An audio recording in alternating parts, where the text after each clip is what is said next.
So many of you know by now that Ready or Not will be releasing on consoles on July 15th along with their free new update called Los Sueños Stories. They just released a new dev update the other day introducing some new changes, some of them being good and some of them being not so good, and we're going to talk about it. Starting off, we have some new animation changes here to go over. The first one is a complete rework of the kicking animation when breaching doors. I've heard some mixed opinions about this one. I personally like it. I think it's much more immersive and cinematic. Moving on, we have the new arrest animation, which seems like they have gotten rid of the iconic head slap that we've seen so many times, and I think they just overall toned down the aggression for the animations a little bit. Obviously, I'm just making an assumption here based on what they're showing. They're only showing the one animation type, so I don't know if they're going to be replacing all of the previous arrest animations as well, or if this is just a new variation and there are other variations with it that they aren't showing off here. Lastly, they did an overhaul for the walking animation when a shield is equipped. Now this might just be me, but this animation doesn't look nearly as natural as it did previously, but it could just be because of the angle that this was taken in. It's kind of hard to tell here,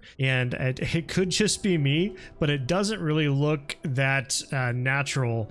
The walking animations and stuff like that have been kind of, they've changed over the years, and it seems like they have a hard time trying to get that down, but I don't know, could just be me. All right, moving on to the sensitive subject at hand that needs to be addressed because I feel like there's a lot of confusion with this one. Some of you guys have probably heard about the changes that are going to be made for both the console version and the PC version of the game regarding the overall content for ratings. And this is due to the ESRB ratings, which essentially is an age content rating that is given to a video game before it releases to provide information about what's in the game so parents and consumers can make informed choices about whether or not this game is suitable for them. The current age rating for Ready or Not right now is M rating, PEGI 18, and USK 18. However, there are content requirements for consoles that don't apply to PC. There are many content changes in game that need to be changed in order to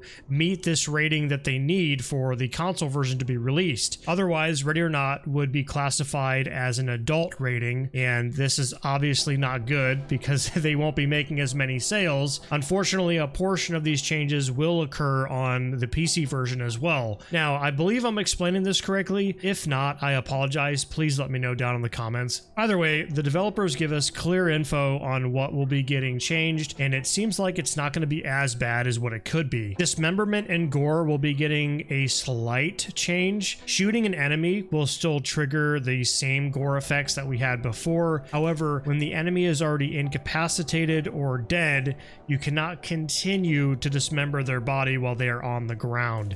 It is unsure on whether or not this also applies to just regular gunshot wounds as well, like if you were to shoot them while they're already down on the ground, but it seems like most gore effects just in general will be disabled once the threat is already neutralized and on the ground and has that kind of like a ragdoll effect. They are no longer, up and moving around, if that makes sense. Slight changes have also been made to characters that have been tortured. For example, the police informant will still appear to be tortured, will still have missing fingers and be covered in wounds and things like that, but it's been dialed back just a little bit for the sake of the rating. Nudity will also be taken back a notch for various civilians as well as suspects. On Lethal Obsession, the primary suspect, Gerard, has some revealing clothing. He's not really covered up very much. I'm sure you guys have probably laughed a few times just seeing that, and that will be slightly changed.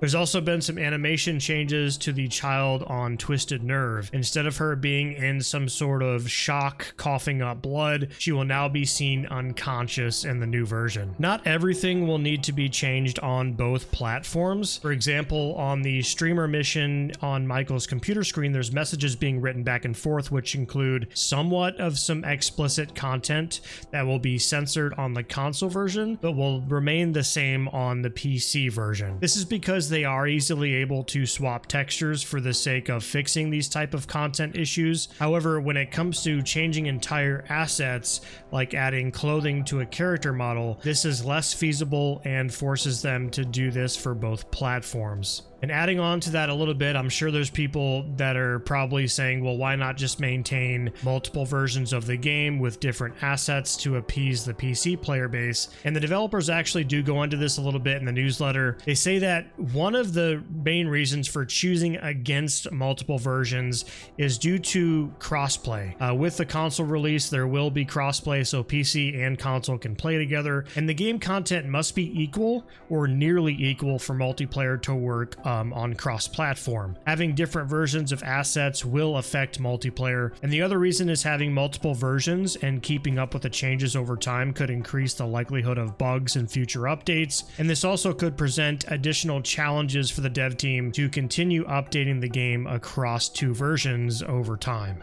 Now, there's definitely going to be some frustration from the PC community, considering Ready or Not is known for being a game that does a great job at portraying the horrors of real-life policing and just overall having a dark atmosphere and not being shadowed by the critics of the current video game world, where all of our games nowadays are just afraid to show real-world issues. Even though these changes are so slim, they wouldn't have to be made in the first place if there wasn't going to be a console release. I personally am very indifferent with the changes. If it's necessary for the release of console, I don't have an issue with it, and it's not like these changes are that major to begin with. And these are pretty minimal changes here that we're looking at. And the other thing is too is that the console release is going to bring in so many more players to the game, in which will increase the game's overall popularity and will more than likely result in Void Interactive continuing to put out further updates, which will carry the game in the future, a small sacrifice for the longevity of the game. That's going to be everything to go off of here. I hope you guys enjoyed. Let me know what you think down below in the comments, and I'll see you guys next time.